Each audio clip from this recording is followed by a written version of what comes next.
제가 날마다 방송을 켜고 말씀드리기는 조금 어렵습니다. 철강, 스틸 관련주들 좋잖아요.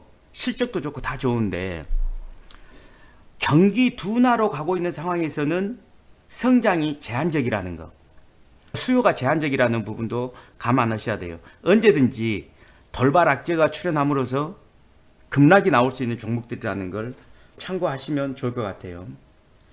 정유라든가 천연가스 관련주도 마찬가지죠. 급등락이 될 수 있으니까 조심하셔야 되고요. 또 물류 관련주도 마찬가지입니다. 예를 들어 중국 봉쇄로 인해 가지고 물류가 조금 수요가 막힐 수는 있는데요. 그렇다고 해서 물류 관련주들이 올라가진 않아요. 경기 둔화인 상황에서는 수요 자체가 줄어들기 때문에 물류비가 올라간다든가 그런 현상은 잘 안 일어날 가능성이 많습니다. 자, 그리고 우주 항공 드론 관련해 가지고 파이버 프로라는 종목 말씀드렸죠. 2번 연속 상한가가 나왔습니다. 6월 달까지 지속적으로 모멘텀은 살아있는데 자본 총계가 그렇게 많지 않고요. 매출액이 147억이에요. 그러니까 매출액이 좀 등치가 커져야 되는데 아직 그럴 단계까지는 안 갔어요. 이런 종목들은 유통 물량이 적기 때문에 급등은 할 수는 있었겠지만 순차적으로 조금 하락할 가능성이 많습니다. 다만 조금 하락을 하게 되면 다시 진입하는 것도 괜찮아요. 왜? 세력들이 들어와서 앉아있기 때문에 세력들의 좋은 놀이터가 될 가능성이 많습니다.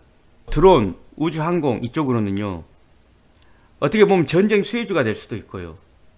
우리나라 같은 경우는 6월 며칠 날 누리호 발사하고 관련돼 가지고 재료가 아직 남아있기 때문에 지속적인 매매가 가능해요.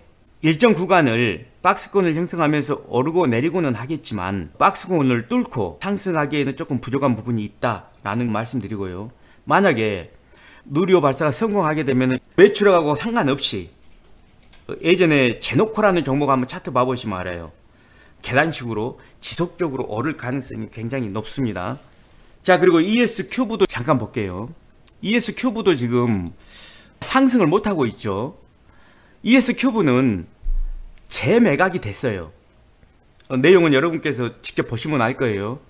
재매각을 했지만 날짜가 좀 많이 남아있어요. 200억이라는 전환사채가 납입된 날짜, 그러니까 3월 30일이었죠. 이게 6월 30일로 미뤄졌어요. 여기에 모든 것이 맞춰져 있기 때문에 6월 30일 이전에는 상승할 확률이 많은데 아직 시간이 좀 남아있기 때문에 주가가 지지부진한 것이 아니라 지금 준비 중인 것 같다라는 말씀을 드리고요. 여기 피레침을 꽂고 내려와 버린 날이 있잖아요. 이때가 4월 26일이었습니다. 피레침을 꽂고 내려온 날이 18% 올라갔을 때 어떤 현상이 벌어졌냐. 14만 주가 약 10억 규모거든요. 단 한 번에 거래되는 약속된 거래가 있었어요. 주수로는 14만 주였고 금액으로는 10억 정도 되는 금액입니다. 그게 18일 날 여기 최상단에서 거래가 됐어요. 제가 확인을 했습니다. 즉 다시 말씀드리면 세력들은 평단이 높다는 거예요. 그러니까 지금 5,390원에 거래가 되고 있는데 이 정도 금액이면 만약에요, 전체적인 지수 하락 때문에 주가가 조금 더 떨어진다 그러면 위험스럽긴 해 보여도 사실은 위험하지 않습니다. 내용을 보면 위험하지 않아요. 뭐 매각할 회사가 상폐가 되겠어요? 거래 정지가 되겠어요? 그렇다고 애들이 뭐 감자를 하겠어요? 뭘 하겠어요? 그런 걱정은 안 하셔도 되고 충분히 접근해 볼 수 있는 종목이다, 이렇게 판단하시는 게 맞을 것 같습니다. ES큐브의 자회사인 HB저축은행 때문이에요. 그 저축은행을 지금 양은혁 회장이 가지고 있죠. 그리고 그 와이프 이서연 씨죠. 두 사람이 가지고 있는데 이 HB저축은행을 비상장으로 돌리고 지분을 100% 확보하기 위해서 ES큐브 매각 작업을 하는 거예요.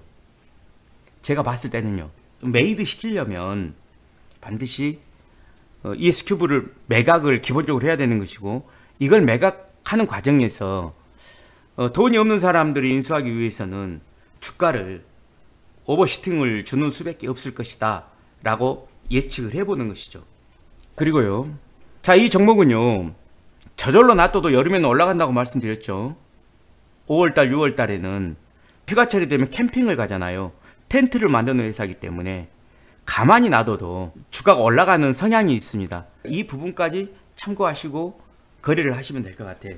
그 다음에 대한항공도 지금 좋지가 않아요. 유가도 굉장히 높고 환율도 너무 세고 해외여행 가기에는 적합한 환경이 아니에요. 그렇지만 항공주는 휴가철에는 무조건 올라간다 라고 생각을 하고 있습니다. 물론 환율이 높고 뭐 여러가지 환경적으로 안 좋다 하더라도 여름 휴가철 돼보세요.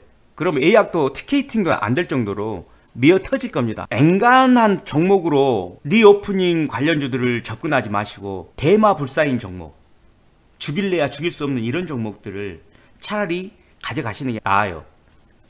경기가 불황으로 간다 하더라도 큰 놈은 안 죽어요. 그리고 대한항공 같은 경우는 6월 30일까지 아시아나 항공하고 통합 이슈가 살아있거든요.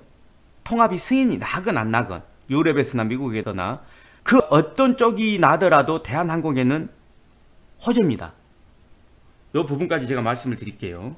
제가 이렇게 말씀드릴 수 있는 이유는요, 그 모두에서 금리 인상하고 관련된 얘기를 했을 때 경기 침체라는 것이요, 연준에서 금리 인상 폭을 제한하는 효과가 있어요. 이렇게 경기 침체가 와버리고 미국이 마이너스 성장을 하게 돼버리고 이제 앞으로 나올 실업률이라든가 이런 거에 조금이라도 안 좋은 변화가 생기게 되면 연준에서 빅 스텝은 하되 양적 긴축까지는 못 갈 것이다 라는 효과를 우리가 기대해 볼 수 있어요. 그러니까 5월 4일 날 발표 이후에 글로벌 지수가 좀 상승할 수 있고 우리 지수 상승할 수 있다라고 예측하는 거예요. 이런 상황으로 간다 그러면은요, 미국의 환율도 조금 내려갈 것이고요. 제가 볼 때는 경기 둔화인데 유가는 당연히 떨어져야 되는 거예요. 경기가 둔화되는데 미국, 중국, 기름을 가장 많이 쓰는 중국이 경기가 후퇴하고 있고 봉쇄하고 있고, 또 거기다가 미국이 금리를 왕창 올리려고 하다가 못 올리고 양적 긴축도 하려다가 못하게 된다 그러면 당연히 달러의 가치는 조금은 하락할 가능성이 있습니다. 그런 면에서 대한항공도 말씀을 드린 거예요. GI텍이라는 종목이 있습니다. 자, 제가 말씀드린 이후로 이 종목도 많이 못 갔어요. 최근 3일 동안은 올랐네요. 조금 올랐네요, 3일 동안. 근데 말씀드릴 때 매매를 하셨다 그러면 지금 손해일 건데, 이 회사가 가지고 있는 기본적인 기술력, 그러니까 2차전지 관련해서는 슬롯다이, 노스볼트라든가 LG 엔솔에 납품을 하고 있다고 그랬죠. 디스플레이 쪽 관련해서는 슬릿 로즐을 생산하고 있다고 그랬죠. 디스플레이 공정 중에서 포토레지스트 감광액 도포하는 이걸 생산하고 있다고 말씀을 드렸습니다. 더불어 가지고요, 고성형성 마그네슘이라는 신소재를 지금 개발 중에 있어요. 지금 주가가 좀 떨어지고 있는 것은 전기차 시장이 좀 지지부진한 상태고요, 중국 봉쇄하고 관련돼 가지고 2차 전지 쪽이 지금 좀 안 좋아요. 그러니까 조금 하락하고 있을 뿐이지, 2차 전지 쪽에서 특히 장비주 쪽에서 종목을 하나 선정을 한다고 그러면 GI텍이라는 종목만큼 안전한 종목이 없습니다. 자, 이 부분 좀 참고해 주시고요. 비록 지금은 떨어지고 있지만 기술력이라든가 재무구조라든가 영업이익이라든가 이런 것이 거의 퍼펙트한 정도다, 이렇게 볼 수가 있어요. 5월 21일 날 바이든 대통령이 방한을 하죠. 그러면 반도체 관련된 종목들이 다 올라갈 건데요, 어차피 와서 반도체를 이야기를 할 거니까요. 그리고 삼성전자도 방문한다고 그랬으니까요. 장비주 중에서 특히 PCB 쪽 TLB라는 종목이 있어요. TLB. 자, 이거 차트인데요, 이 TLB라는 종목에 관심을 갖고 보시면 좋을 것 같아요. 최근에는 좀 많이 뛰었습니다. 뭐 10%, 4%, 3%, 또 5% 떨어졌다가 금요일 날은 한 1.35% 다시 반등을 했어요. TLB라는 종목은 이전에 영상에서 제가 말씀드린 바가 있으니까요, 그거 참고하시고요. 가장 저평가되어 있는 종목 중에 하나다. 바이든 방한과 관련해서 이 종목도 관심 있게 볼 필요는 있다, 이렇게 말씀드릴게요. 5월 10일 날 윤석열 정부가 출범을 하는데요, 원전 관련주들이 상승할 가능성이 있겠죠. 저는 기본적으로 한전기술이라든가 한전산업을 말씀을 드립니다.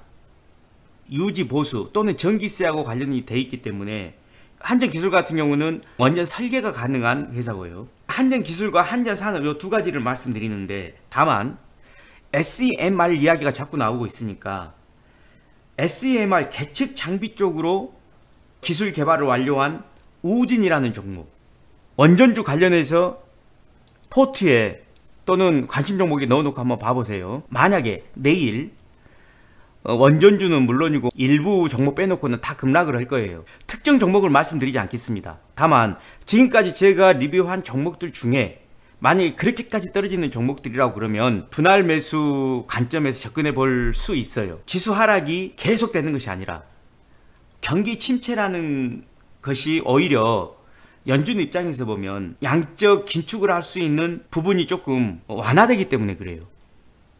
강제적으로 빅스텝과 양적 긴축을 동시에 진행을 하게 되면 발작이 일어나기 때문에요. 아마 조심할 것이다, 이렇게 보는 것이죠.